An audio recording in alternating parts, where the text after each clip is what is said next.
Now it's time to dip into Mike's mailbag and read a few of your letters. Here's Mike Ahern. Let's begin with a complimentary letter signed by a viewer who identifies himself or herself only as Ajax the Agitator.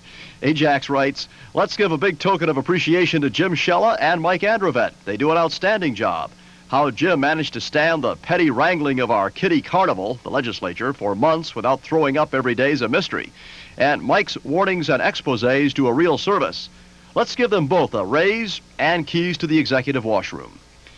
On the other hand, a writer identified only as Sad in Indianapolis writes, "I was so disappointed when Patty Spitler gave such a raving review of the movie Boys in the Hood.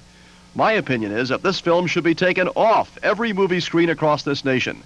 No wonder we are having the violence on our streets today. These filmmakers are only thinking of the money they're raking in. They care less about what these violent films are doing to our young people." Well, let's give Patty equal time for a response.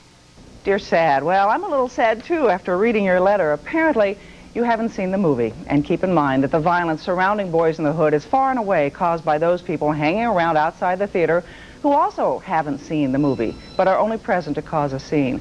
Now, I'm not a big fan of violence for fun or fantasy's sake, but when you see Boys in the Hood, you'll realize that the gang violence must be there to emphasize the real-life tragedy some people have to overcome.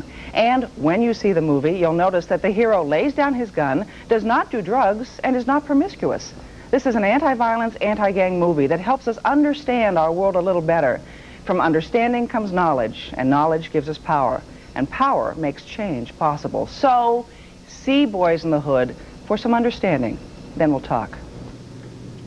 And if you have any questions, comments, or concerns, drop Mike a line. Here's the address.